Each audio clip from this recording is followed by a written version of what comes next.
Assalamualaikum warahmatullahi wabarakatuh. Perkenalkan, kami dari kelompok 5 akan mempresentasikan materi yang berjudul memahami dan menentukan minimum viable produk atau MVP. Perkenalkan, saya Jaswa Uda Ilyasa dan teman-teman saya Ihsan Muhammad Toha, Ulaya Hasna, Muhammad Dafa Aminullah, Rayyan Ihsanul Fikri, dan Linda Ayu Purwaningsih. Di sini saya akan membahas mengenai pengertian dan juga tujuan dari minimum viable product atau MVP, di mana menurut Dan Olsen, MVP adalah jumlah fungsionalitas minimum yang dianggap layak oleh pelanggan target kita. Artinya, dengan fitur yang terbatas, produk tersebut sudah harus bisa memberikan nilai atau manfaat secara nyata bagi penggunanya. Namun dalam beberapa aspek, MVP sendiri sering disalahpahami sebagai produk cacat. Padahal MVP yang baik itu harus memenuhi beberapa kriteria seperti fungsional, lalu andal atau reliable, lalu usable, dan terakhir deliverable. Lalu untuk tujuannya sendiri, sebenarnya tujuan adanya MVP ini sendiri adalah, yang pertama adalah untuk memaksimalkan ROI atau return on investment.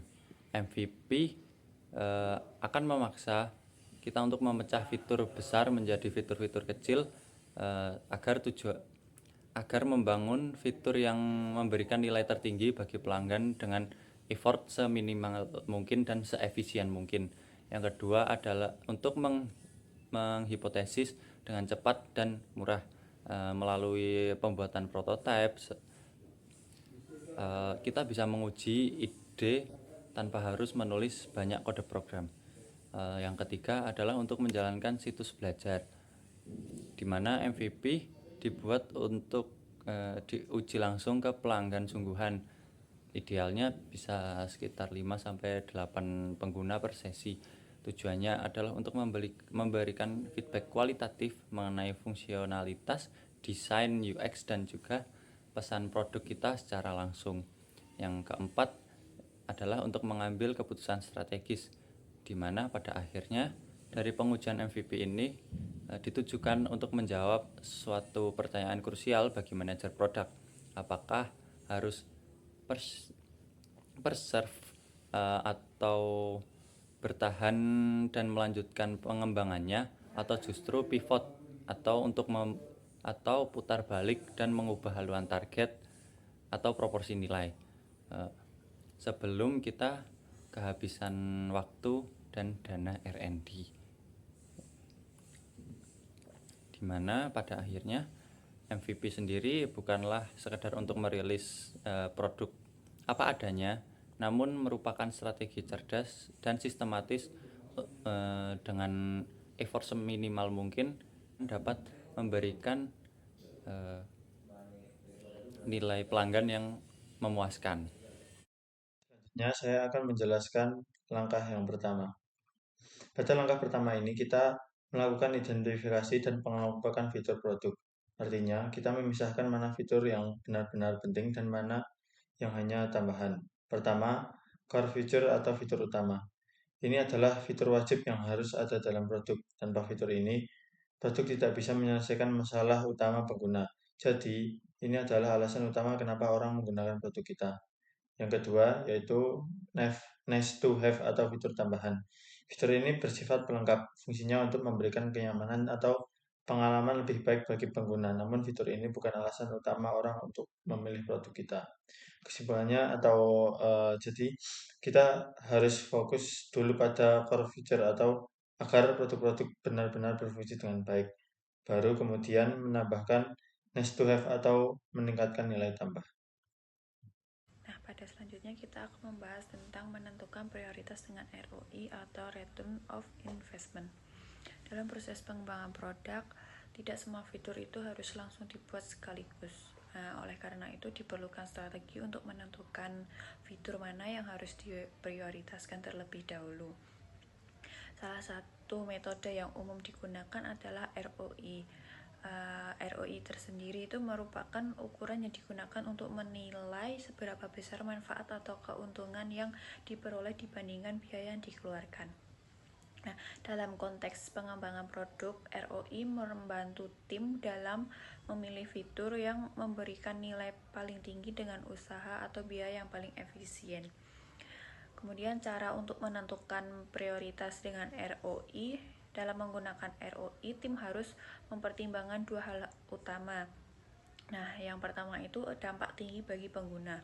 Fitur yang diprioritaskan adalah fitur yang benar-benar memberikan manfaat besar bagi pengguna, seperti menyelesaikan masalah utama mereka atau meningkatkan pengalaman produk. Nah, yang kedua ini biaya pengembangan rendah atau efisien. Selain dampak, penting juga mempertimbangkan seberapa besar biaya waktu dan tenaga untuk dibutuhkan untuk pengembangan fitur tersebut. Fitur yang lebih mudah dan cepat dibuat akan lebih diutamakan. Nah, kemudian prinsip utama prioritas fitur ini tersendiri yaitu sebagai pilih fitur dengan nilai tinggi dan rendah biaya. Yang kedua, utamakan fitur yang paling dibutuhkan oleh pengguna.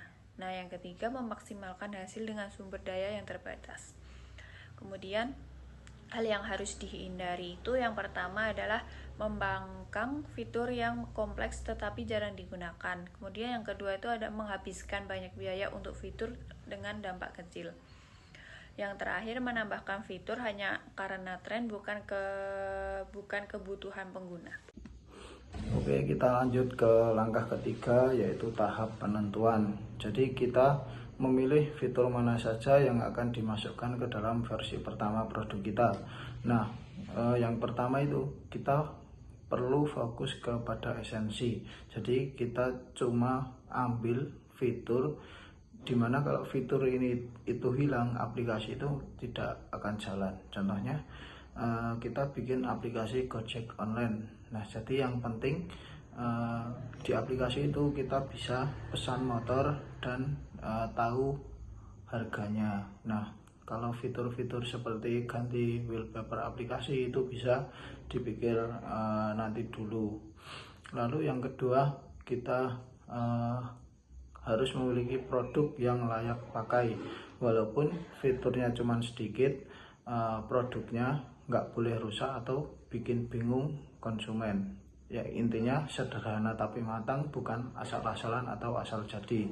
Lalu yang ketiga ada siap tes pasar. Jadi tujuan kita itu bukan langsung sempurna, tapi cari tahu orang beneran butuh atau enggak. Jadi kita bisa coba ke pengguna awal atau pengguna baru. Lalu kita dengarkan masukan dari mereka, seperti itu.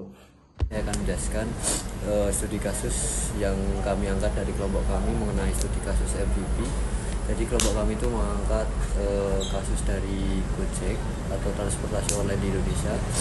Untuk masalahnya itu dari aplikasi Gojek itu sendiri, yaitu yang pertama sulit mendapatkan ojek dengan cepat, kemudian tidak ada kepastian harga dan waktu, dan yang terakhir masih ada prosesnya masih manual. Untuk MVP awalnya, yang pertama tentang Gojek awalnya bukan aplikasi, melainkan hanya sebuah call center sederhana yang menghubungkan pelanggan dengan driver ojek melalui telepon. Kemudian mereka mengembangkan dengan survei yang dibutuhkan, yaitu adalah aplikasi mobile dengan penambahan fitur seperti GoRide, GoFood, dan GoPay. Dan hasilnya ditemukan mempunyai hasil, yaitu validasi kebutuhan pasar, kemudian berkembang menjadi super app di Indonesia.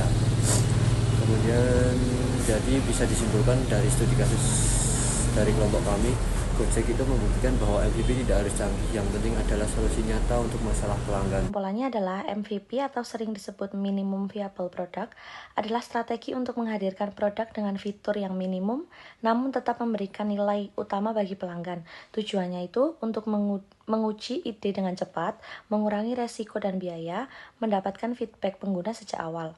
Prosesnya sendiri itu membagi fitur, menentukan prioritas dengan ROI, memilih fitur inti sebagai kandidat MVP itu sendiri. Studi kasusnya contohnya Gojek tadi yang dijelaskan, MVP tidak harus sempurna atau kompleks, bahkan solusi sederhana atau manual itu bisa berhasil. Kunci utamanya adalah fokus pada kebutuhan pelanggan dan iterasi berkelanjutan. Terima kasih. Sekian dari kelompok kami. Bila ada kesalahan, kami mohon maaf. Wassalamualaikum warahmatullahi wabarakatuh.